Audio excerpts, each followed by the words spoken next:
This is Critical Nonsense, our high-low brow show about culture, science, and tech. This week, a rerun from Nonsense Past. Here, Joey, Aaron, and Jess talk about cognitive diversity and the office supplies they missed before we started going back into the office. Woo! Heaven is a place on earth with you. I'm not Lana Del Rey, it is Joey. I can't top that. Literally all I have is video games. Yeah, this is what an Aaron sounds like. That's it. That's all I got. And this is what executive producer and bee-stung hero Jess Vander sounds like. Hi, this is Jess. Never Go mind. ahead. No, I just don't know what a bee-stung hero is. Is that another Del Explain yourself. Reyism? I Explain yourself. I read a review when her first album came out and the word just popped into my head and I wanted to use it, I guess. This is how my brain works. Yes. About her bee-stung lips. Like her yeah, smooth that's a vocals and bee-stung lips. So it was like, like a very romantic review of her first album. So then And I a just very said popular- bee-stung hero, whatever that means. Maybe you are the Macaulay Culkin character from My Girl, Jess. I mean, my hope is that we are all Kieran Culkin, but that's a different story. Anyway, what's going on in the corrections department? What do we do first in this show? Yeah. What's the first thing that we Corrections department, first things first. Last week, we talked about CPAC. I called it Conservative Political Action Committee. CPAC is Conservative Political Action Conference. Apologies. That's embarrassing, but Shameful. I'm glad we can air these laundries. What's the saying? All of the The dirty laundries. laundry. That's it. Yeah. Yes. Very Shakira.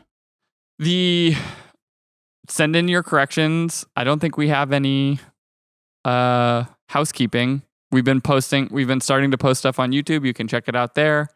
Rate, review, subscribe, tell a friend. Send us corrections this week. Aaron, you avoided a good episode potentially last week because we talked about canceling and whether bad ideas can be public health issues, things like that. You protected yourself. You would not Thank have you. wanted I to heard be in it's. that. I am excited, just like every listener whose ear holes are being invaded by all of these good ideas. I'm looking forward to listening to that episode. There you go. Go ahead, Jess. We're only talking about one thing today, but before we do that, can we talk about bingo really quickly? Of course, yes. Was my name-o. We'd never not. Mm-hmm. It's important to note that background noise bingo may become a new side game that no one's playing who listens to this show. But I'd like to suggest that in this episode, you ready your bingo cards for auxiliary Joey Puppy bingo. Yeah, Pepper pepper sounds. play. Yeah. One might even say that salt, and pepper's here. I've been holding on to that one for a really long time. I really thank you for indulging me on that. I had to. I like the emphasis on soul. Yeah, you got to get into it. Yeah. Yeah, I have Pepper with me. She's loud. You may hear a jangle and a jingle or a thud of some sort of toy. Apologies if you're have issues with dogs, No, This isn't the podcast for you. That it's not. A and B, ready your bingo cards. What do we just tell you? Okay. All right. On to the conversation. Joey? On to the conversation. Okay. So I am giving a talk next week. Aaron will also be joining me for part of that talk at the Seattle Interactive Conference. So cool. And the conversation is about cognitive diversity and sort of the ways in which we all have like very unique, like snowflakey sort of makeups of the way that we think as individuals. And it's sort of, it is one of those things that I think like we often go back and forth in culture about like, are we unique and special and every individual is like a snowflake, or no, we're all ultimately the same? There is sort of like this concertina of like, or pendulum swing of like, we're all snowflakes. No, we're all the same. No, we're all snowflakes. But I think this particular conversation is interesting because within this idea of cognitive diversity, there are a lot of different aspects of your everyday life where you're processing information or thinking or the way in which your mind works or, actual like neurodiversity and the compounding effect of these different things that are sort of shared result in a unique way of thinking. And the conversation we're going to have next week is about how to embrace cognitive diversity and building teams as, leaders within companies that sort of embrace cognitive diversity for the positive outcomes. But today I wanted to talk with you guys and ask you just a real simple question. How do you think different?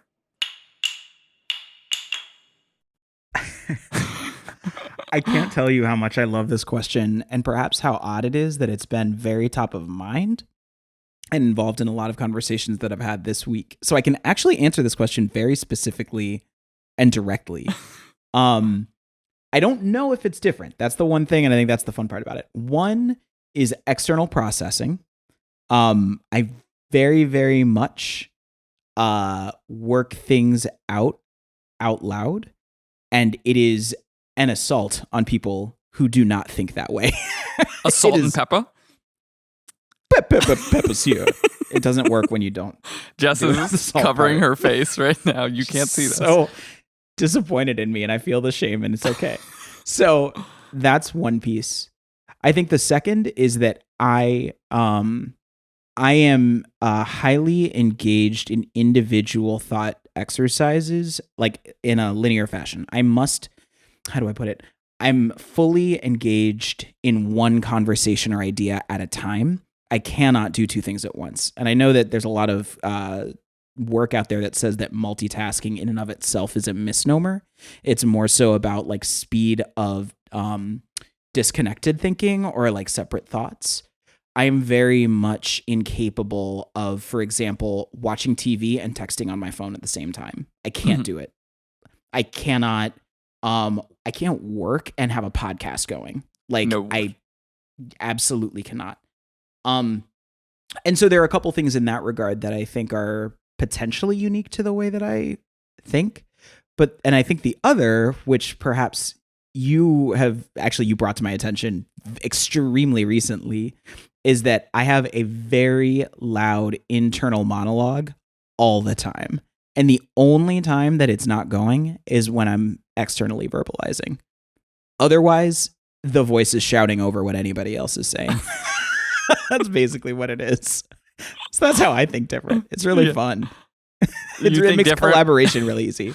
You think different by like being completely incapable of listening to other people. It takes my entire sensorium to actually hear other people.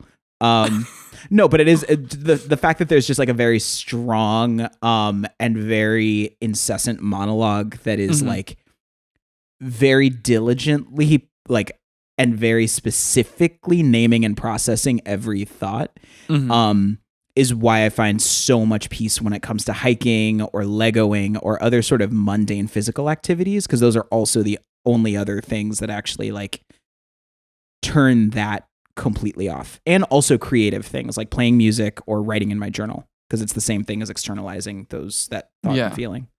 Yeah, I think like a lot of my sort of broad interest in this is because of my ADHD and just, like perpetually being like, oh, did I do that thing because of my ADHD and other people don't do that? And like, do I need to be tuned into it? And so like that sort of constant scrutiny of my own, like sort of like, I guess, reflecting on my own behaviors or my own approaches or the way that I'm approaching things to make sure that I'm not sort of creating a dynamic that is making things difficult for other people while, operating within like some set of confines that work for me. And so like I'm constantly scrutinizing these things. And over the past few years, I've like started to shift from, ADHD being sort of classified within this concept of neurodiversity and like neurodivergent or like neuroatypical versus neurotypical, those types of ideas, at least at the time when I discovered those concepts, gave me both like a feeling of sort of like safety of like there's this concept that someone else external from me defined, but also at the same time I was like, I didn't want to claim it because I didn't feel like I could own it. Or you go through this exercise of saying like, well, maybe that's for people who are having, a harder time than me, and so like I can't claim that idea of being neurodivergent because maybe someone would tell me that I'm not, or like a lot of those things. There was like a talk recently This American Life episode around eating disorders, where the woman was talking about how like all of these women that she spoke to that have eating disorders all thought that they didn't because they expected that someone had it worse than them, and so that they weren't even allowed to claim that sort of like title of having an eating disorder, even though they were sort of struggling through it for a long time. But this idea of cognitive diversity to me has been really interesting because it's not even taking any of this lens of like medicalization or any of those things to the picture, and is just saying like, we talk about a lot of things about the ways in which we sort of process the world on a day-to-day basis all the time. Like there are things that continually come up that you say like, I do this or I do that. But there hasn't been this sort of exercise of like bringing these together and not trying to determine like, are you normal or are you like unique or whatever? And it's just like, and so I wanted to like go through a few of them, and maybe we could talk about some of them and see where we all sit on that. I mean, we can start with like the one that we discussed, and we'll put some of the links and everything so you guys can look at the images that go alongside this. But the first one is that like, what do you see when you close your eyes? Like, what is the visual, your sort of internal visual experience like, right? Like how sort of big or small is like your visual processing? And so the example that everyone gives, or at least went through like a meme moment that we talked about, is like, close your eyes, try to visualize an apple, right? With your eyes closed, what do you see? Do you see, a completely blank space? Do you see sort of like a dull outline of an object that, you can identify as an apple, but it has no color? And like all the way down, through a few steps going to like photorealistic, like waxy apple skin, light glistening off of it.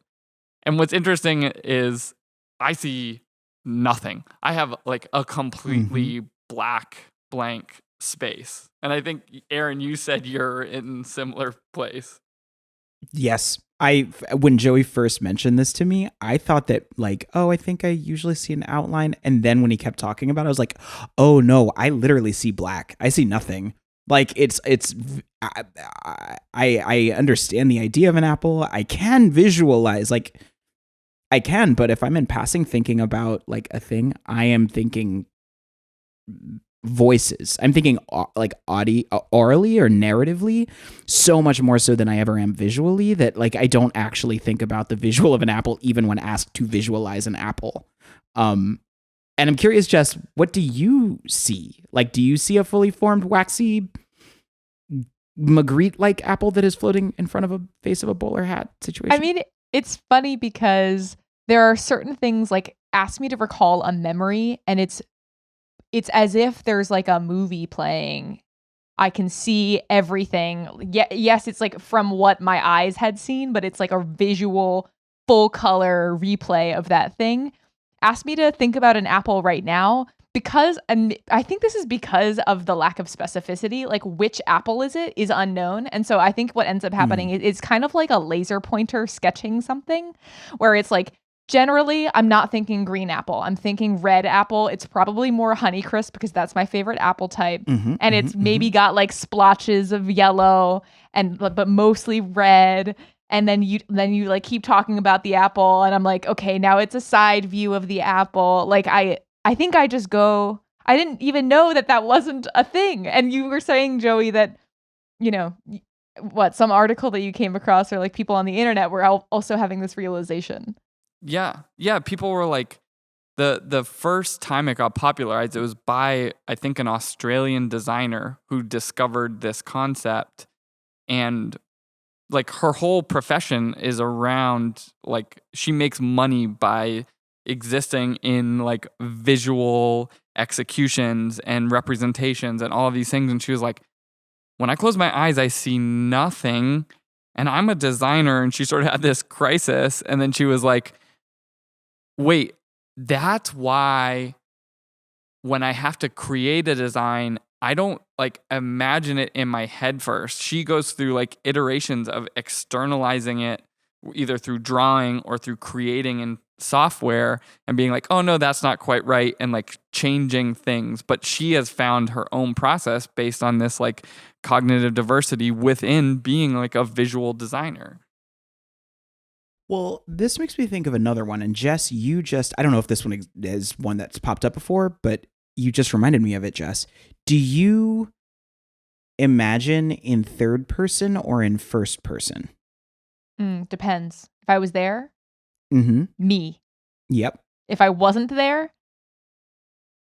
it's an interesting question, but I do probably imagine it still like movie style and not like a weird aerial like pawn moving space. Like it's definitely, you tell me about like if you're reading a book out loud, you're reading Harry Potter out loud, I'm imagining that cinematically as a camera would. Yes. Okay.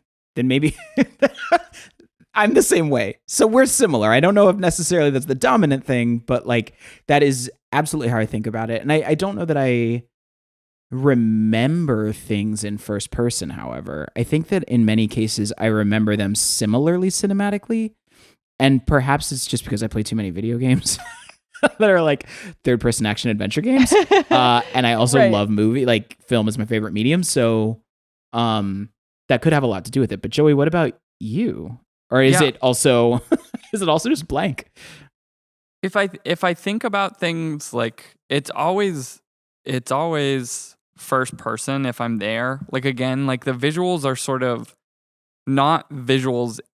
It is more like in my mind, like moving constructs that aren't necessarily being represented visually. They're being like represented like spatially. Like I see things, I guess, when I have dreams, right? Like, but I often hear people like talk about like fine details of their dreams and stuff like that. And I sort of wonder whether that's actually how I'm dreaming. Like there are certainly like flashes of visuals and constructs exist, but am I dreaming in constructs and in trying to remember them or whatever, that I'm just sort of like putting some sort of simulacrum or like an overlay on, but I'm not necessarily like dreaming in like frame by frame stories? Yeah, that's wild. It makes me think of something that, Aaron, you might appreciate, which is a dream that was so vivid because towards the end of the dream, I found myself on an indoor roller coaster that intercepted a wall. And the ride it's basically like right where the wall was about to end is also adjacent to where the roller coaster was. So it was like, how is this going to go? Like the roller coaster is going to run into the wall, but why does the track go through the wall? I don't understand. It's only a thing you can have though if that's like how you dream, I guess, right? I was about to say, because like I also have I'm similar to that. My dreams, the ones that I remember, are hyper visual and hyper emotional, which is probably why I remember them. Like the emotion probably leads to the visual like sticking. Mm-hmm. But like mine that I've remembered since I was a kid was that for some reason I was a Ghostbuster that fell into my brother's like gigantic football stadium size soccer trophy that was full of the goose from Ghostbusters 2. The ooze? And I was like the pink ooze that was coming, and I was drowning in it. And I woke up and I still remember running into my parents' bedroom being like just terrified. I was awake all night long. No. And it was like the scariest dream I ever had, that I was drowning in the physical manifestation of New York 1980s horribleness, or 1991 horribleness, 90, we'll say. But it's intensely visual. I can remember that as though it was a piece of art that I walked through a museum and saw and couldn't get out of my mind.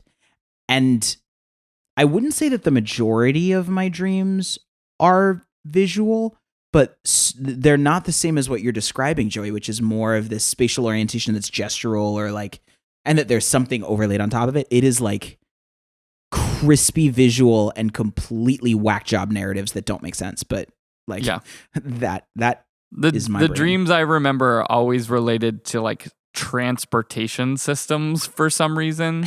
and I like love it. I love it. chase systems. It's like highways, bus lines, train lines, planes. Like, I don't know why. It's like, it's always like chases and like highways and subways. So you dream in the Fast and Furious and or Matrix franchises. That's what you're saying. Yes. Got it. Fully. Okay. I just wanted to be sure.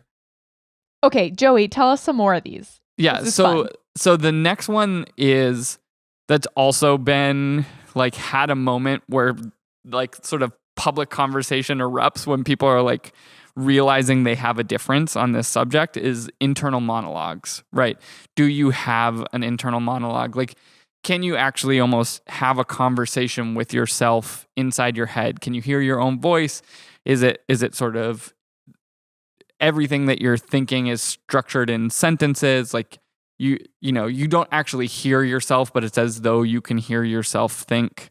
Like we were talking before the show, like I can actually hear other people's voices, right? Like I'm very much an auditory learner. Like I can hear other people's voices. We were joking that I can do Aaron's husband's voice in my head in like different contexts. Where there are other people, right? Like, so my wife, as an example, is like, I see blackness when I close my eyes. She sees like photorealistic images. I have like a wildly clear internal monologue, and she says she has nothing. And before this thing erupted into a public conversation, it was like an at my home conversation where she's like, I don't have an internal monologue. And I'm like, what does that mean? That doesn't, how does that exist? Like, what are you thinking about? Like, are you telling me you just don't think? And unless like someone's talking to you, no ideas are flowing through your head? How does that work? This is such a question. Wait, but what is the answer to that? Because, Yes. because I do need to know. Well, first of all, do you have an internal monologue? Like, can 100%. You hear a voice? Oh yeah, and what you're telling me is like I have heard this from other people, and I came to the same conclusion, which is like, you must not have thoughts. Like, where are the thoughts? Where are the thoughts? You are a non-playable character. Yes. Oh, Ryan Reynolds, what can't you do? The thing that I have always found difficult is trying to describe what the voice is, like whose voice it is, because I don't know that it's my own voice. I don't know that it's necessarily like gendered. I don't know. And I wonder if it's almost like, I mean, we definitely know this recording a podcast, the way that we sound on tape or film is so different than how you hear yourself. You hear yourself through the bones rattling in your head and, induction, all that kind of stuff too. And I think it's closer to that voice, but it's also like it's not quite that. And it is one consistent voice. And I think it is my voice, but it's not my voice. I don't know what voice it is. Aaron, we just came up with the plot for Pixar's next animated film where you meet the person. You like meet who that is. Oh my God. I love that.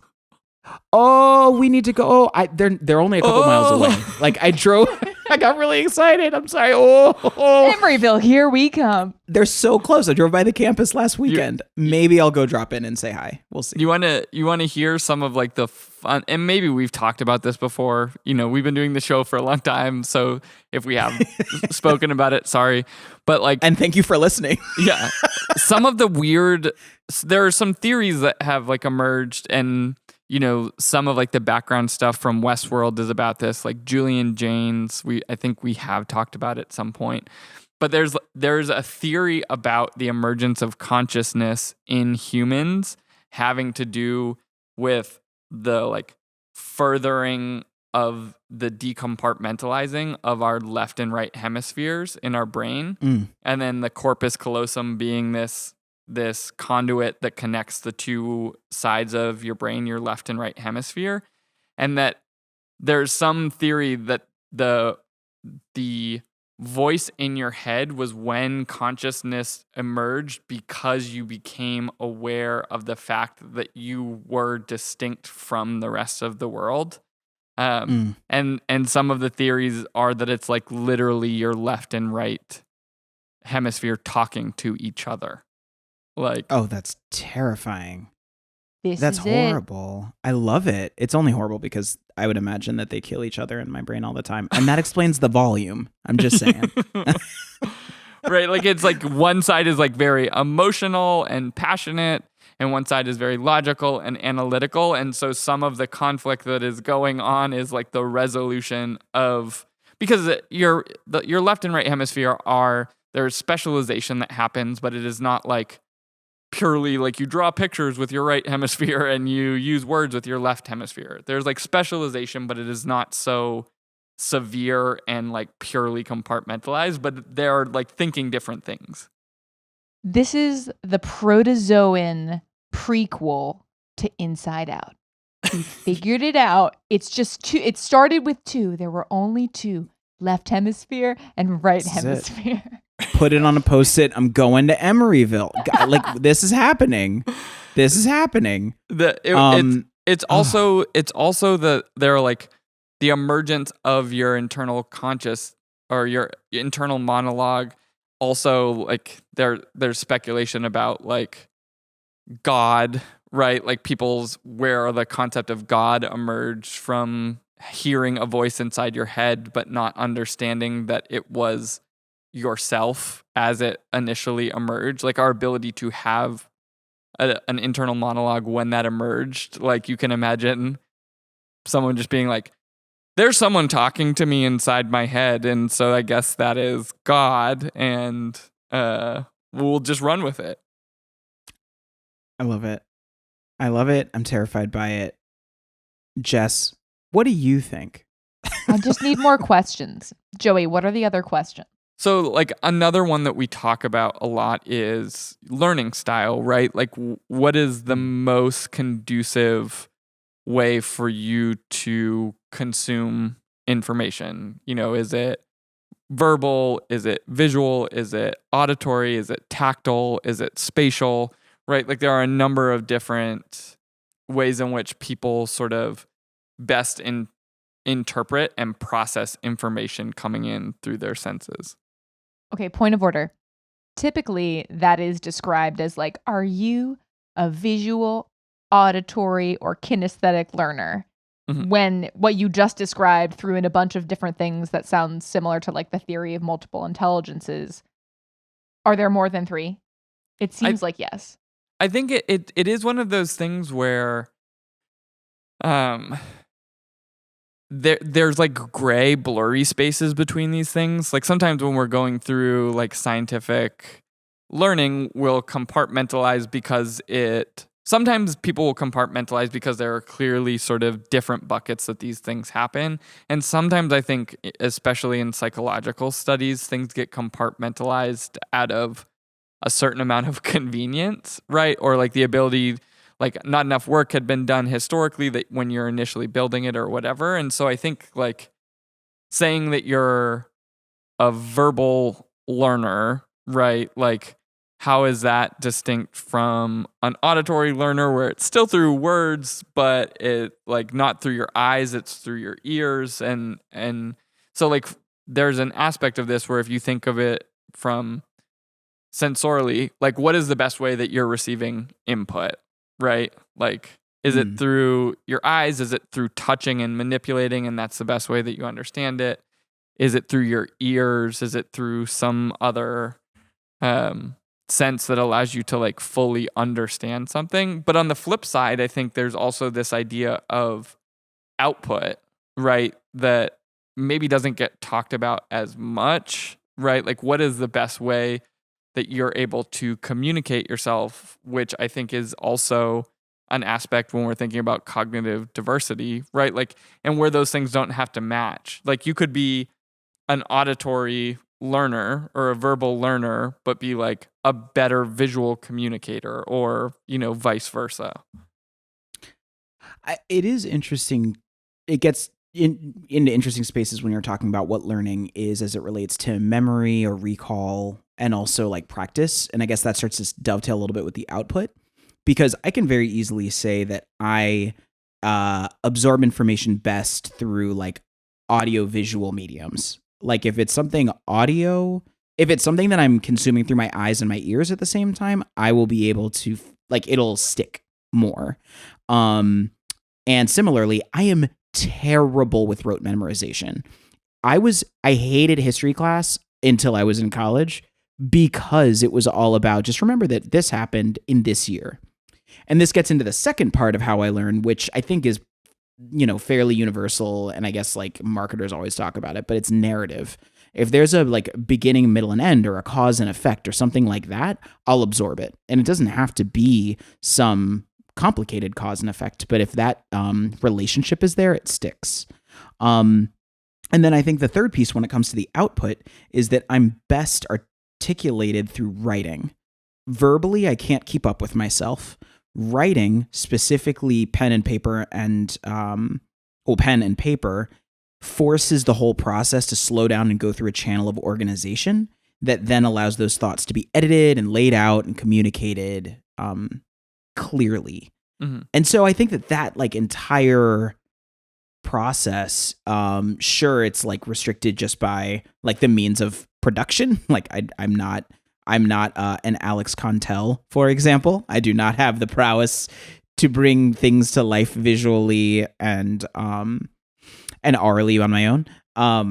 But that's really the way that I get those ideas in and out meaningfully. And that process is my learning cycle. Anything that goes through that entire loop is imprinted in that corpus callosum forever. Mm-hmm. Did I say it right? Corpus callosum? Yeah, corpus callosum. That's the bridge between the left and the right. I will also point out, this is a moment of that. I could only do this because I am looking at you and listening to you at the same time, and it clicked and stuck, and it had an emotional impact on me. And I'm constantly gesturing and articulating. Yes, and I wrote it in my notes on the other screen. Like, this is it. This is great. This is how I send you show notes, Jess. I mean, I think you bring up like more aspects of this too that I think what we don't have right now, I think, is sort of a like field theory or like string theory of sort of cognitive diversity, because you brought up something that I also think a lot about, which is the speed with which these things happen. Right, we've talked in the past like about Kevin Kelly and like talking about diverse AIs and things like that, of like there are slow minds and fast minds and minds that are focused on minor details and minds that are focused on like all of, giant systems and whatever. And the fact that like if you have like a really fast AI that's focused on small details and a really like big AI that is focused on being slow and processing like global movements and stuff, that those two minds would never be able to actually like speak or even understand each other. In like, again, bringing back like Flatlanders, like how does a 2D person realize that a 3D person can exist? But like that speed question is, I think, an important one. Like I think fast, and there are instances where that's valuable, and there are instances where it is highly not helpful. Like, Yes. I think that is what that specifically is my struggle, is that I think faster than I can keep up with it. And that's why I like writing, is because and that's why I externally verbalize, because that also slows it down a little bit. But that's also been a professional coping mechanism, actually a personal coping mechanism, to help people like just understand what like lily pads I'm going to. Because if I actually just say the things, everyone would be, and I know the face so well, the what the fuck face. It's the like, it is the wah. And I think that the emotional impact of seeing that face so much from age 6 to age 35 definitely teaches you to like learn different ways to communicate those things and to create speed traps for my mind that both slow me down, but also make it more effective at sharing some of that in moments in which it's useful. But even then, there's the meta processing of like trying to learn when it's actually useful to do that and when it's just not. Like the power of quiet. When is it actually just better to go there and let other people think, and you don't have to constantly contribute. It's a whole other muscle. There's like one last one that I'm not really sure how to compartmentalize, and so maybe we don't spend a lot of time on it. But there are these other aspects of like, you know, where we tend to come up with these ideas that are sort of like archetypes. Like, are you a systems thinker? Are you a storyteller? Are you an analytical thinker? Are you like these, those different ones? Are you the problem solver? Are you the, whatever, like the diplomat or things like that are sort of like these interesting aspects of how you process. And for me, where this shows up in terms of like, not as like an aspect of how are you different, but that I know is sort of in day-to-day interactions. Like I'm for sure a systems thinker. I don't really think in stories, and that shows up in my own life. Like I can remember concepts from like, my childhood. Like I'll learn something in like 4th grade, and then like that concept will be there forever, but I don't remember the stories of my own life. And even when I communicate with other people, it is like a string of concepts strung together, and like the interactions of those concepts more so than it is about like telling stories. It's like, this is how this thing works, as opposed to like, Mike showed up at the barbershop, like whatever. I'm like, have you thought about barbershops and the way that hair grows? And like, and I have like the mind palace thing of, I was joking to myself, which because I have an internal monologue, I can do that. I was like, a stupid concept or a stupid like segment for this show would be like, can you say something to me that I would have nothing to say back to, where I like couldn't no. like the answer is no.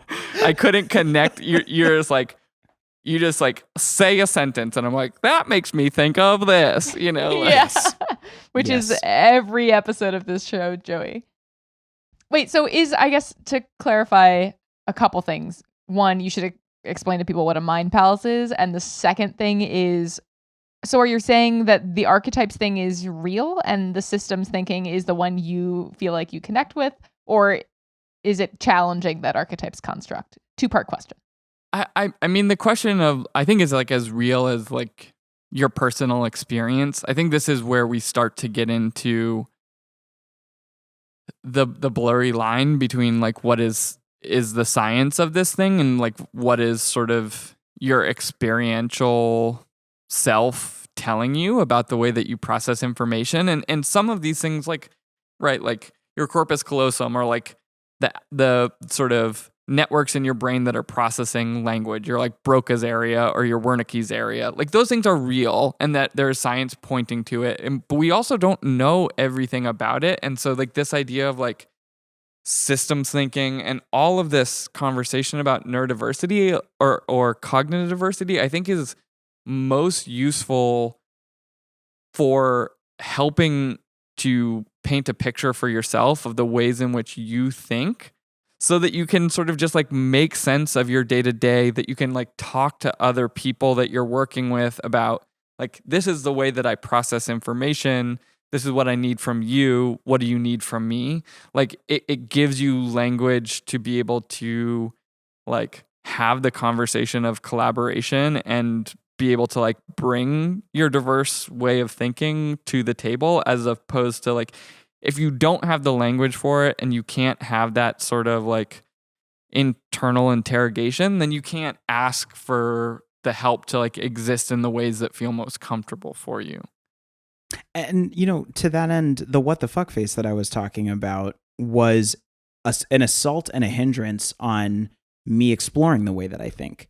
And it forced me to start using it or as I said, thinking of the way that I process out loud as a coping mechanism rather than an open door for collaboration, and rather than the way that I eventually understood how I could use it to collaborate with others, which the way that I've always thought about why I enjoy working in innovation is because I relish the idea of let me dump my brain out on the table. Please dump your brain out on the table. And then let's just do this with it and move things around and find what connects so that we all get surprised into new solutions. And like, that's how I operate. That's how my brain works. And that's what feels good about this space. Aaron, that's when you play Mahjong, it's called washing the tiles, when you put all the tiles down and you're storing them around. Yeah, I mean, what you're both talking about is the idea that the way we think, I think socially and culturally, we associate to just our personalities. That's why it's MBTI is a personality test. It's how you think is who you are and vice versa. And that's also kind of why this is interesting and exciting to talk about, because we love trying to better understand ourselves in as we are trying to understand how we're thinking. Yeah. And there's this may never be a science, right? We're talking about this, the internal phenomena of consciousness. And some of that is physiological and some of that is experience. And some of that is the stories you've built and the places you've been and the moment that you're in environmentally and all of that. And we may never be able to achieve something that describes your internal phenomena, but the process of trying to learn about what's working so you can better connect with other people is still a really satisfying.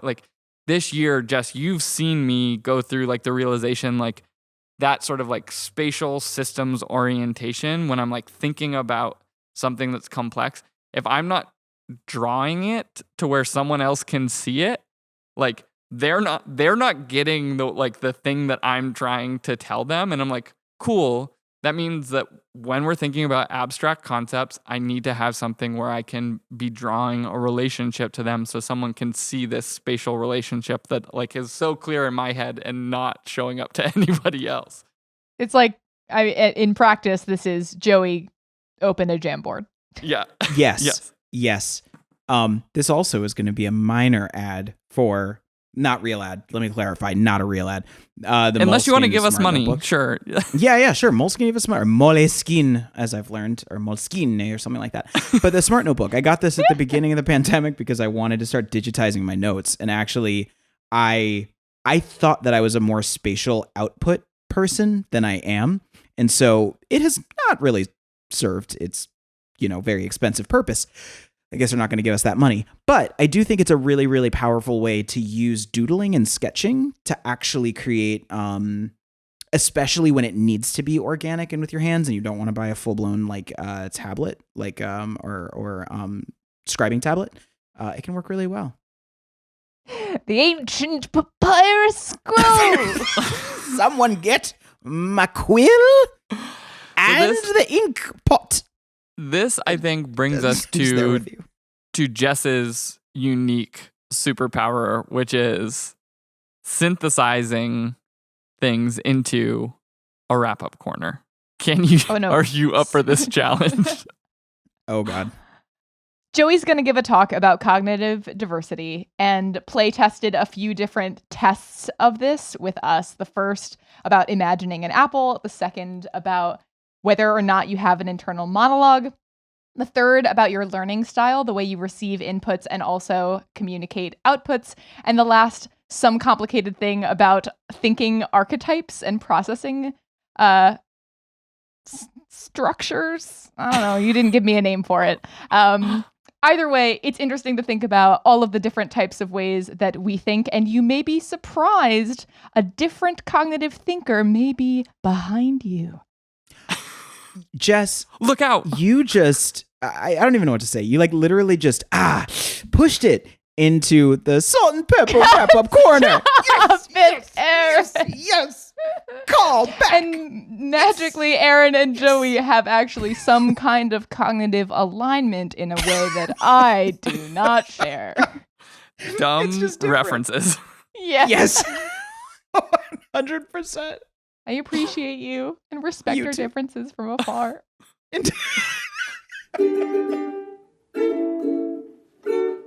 Okay, guys. I'm coming back with another very important and very intense topic. I hope you're ready for this to go on for another 45 minutes. The question is, what office supplies do you miss? I miss printer paper. I miss going to the printer where I'm not supposed to be taking paper from and taking paper from it in larger stacks than I need and then putting it on a clipboard because all of a sudden you're like, I need a surface, and then you don't have one. And luckily, all the paper from the printer is stacked on a clipboard. I feel you. Joey, what do you miss? People. That's not an office supply. Try That's again. A human resource. That's different, Joseph. I miss whiteboards, right? Like it's sort of weird because I'm in the office, but I'm by myself.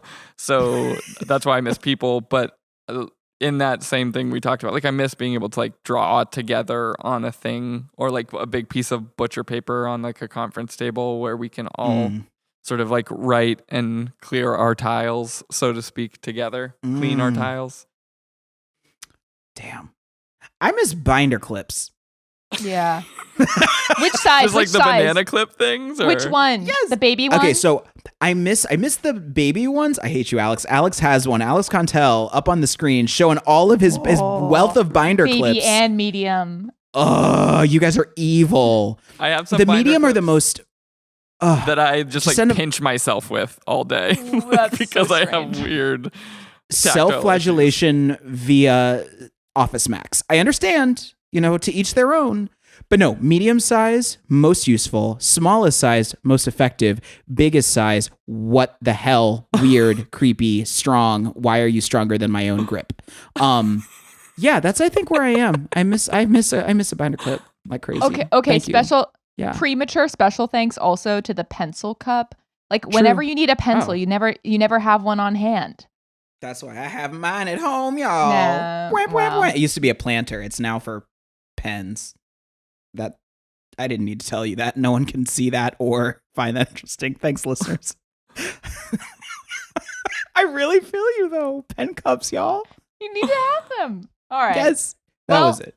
Question answered. What office supply do we miss the most? For some reason, Joey thinks people are office supplies, but Aaron and I, we miss binder clips, pencil cups, and paper. That's all.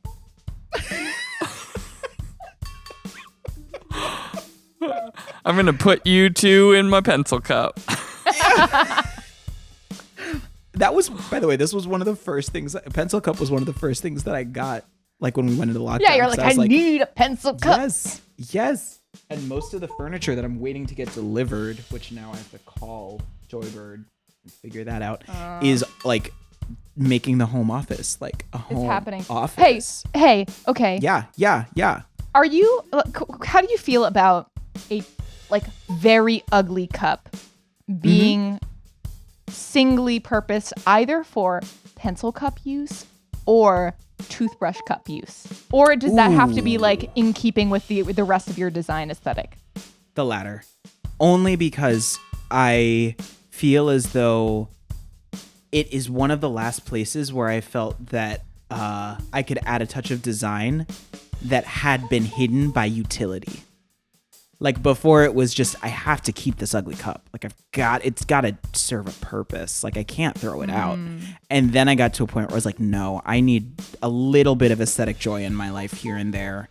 This is not, I can't fold this like Marie Kondo told me 4 times. It is not bringing me joy. Get out of here, ugly cup. So that's just how I feel. That's just where I'm at. And that's where I'm at. That's beautiful. It's like most people will put the pencil cup as the designated slot for the ugly utilitarian cup, but no more. No, dream bigger. Dream bigger. Invite the sunshine. Thanks, Lana. Blink. Critical Nonsense is a Sylvain production. Sylvain. It is recorded in your corpus callosum because you cannot tell us that it's not. As always, we'd like to thank executive producer and Julian Janes, Jess Vander. We'd also like to thank sound engineer and binder clip maven, Alex Contel. We'd like to thank designer Nora Mestrich for all of our beautiful and for just slicing paper on the shredder.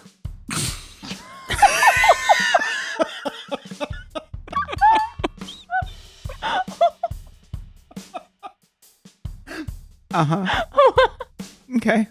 Yep. We'd also like to thank the left brain and right brain of this podcast, the production crew of Sarah Gilbert, Les Jacobs, and Tony Vong. Thank you very much. And as always, sorry, Ellen. So sorry.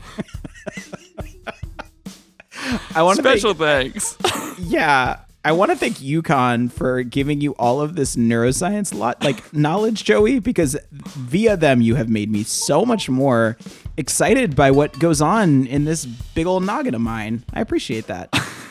And I would like to thank Yukon Gold Potatoes, which was the first thing that made me think of.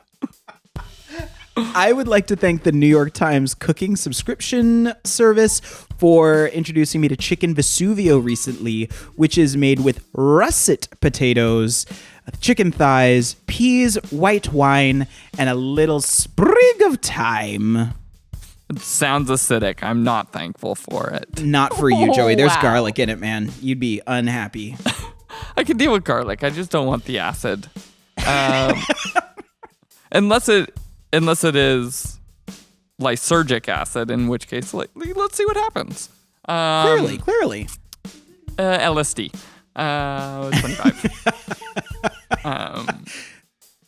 So I would like to thank science videos. I do it a lot, but Always. I've been back in the hole, and Becky it just comes in the kitchen when I'm doing dishes, and it's just like, really, like the supernova, like we're back here. Why are we Lineakea? Why do I recognize that word? Just leave me alone. But thanks, Anton. I need to thank Christopher from our team because he gave me the website that I needed to go to watch the PS5 restocks. And it worked. And I have a PS5 in my living room that is now downloading all of my save game data from my PS4.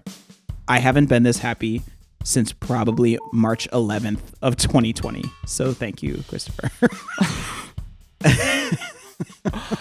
I'm thankful for D&D and my friend Chris, who is our dungeon master, because he's just really good at it. And in the cognitive diversity realm, like, he does things that are just theater of the mind, as he says, that I'm like, I could not do the things that you're doing, but this is a fun game to play and has definitely got me through this pandemic every Wednesday, being like, well, I can at least like do what now we just call at my home nerd time, where Becky is like, oh, you have nerd stuff today? And I'm like, yes, I have nerd stuff today. It's Wednesday. I always have nerd stuff on Wednesday. Thank you. Thank you, Wednesdays. I love this. Thank you, India. Thank you. Sorry, I was going to do a whole Alanis Morissette. Alanis Morissette. Yeah. Keep going. Keep going. No, I won't. We'll save it. We'll save it for the live show in 2021. Or 2 or 3. We'll see. But I don't know. I think that's all I got, right? I think that's all we got. Yeah, thanks, Jess. Thank you, Jess. Thank you, guys. You're a pleasure. You. Okay, thanks. All right. Okay, bye. I'll see you later in my mind palace. Bye. Woohoo! But you never explained the Mind Palace. Oh, shit.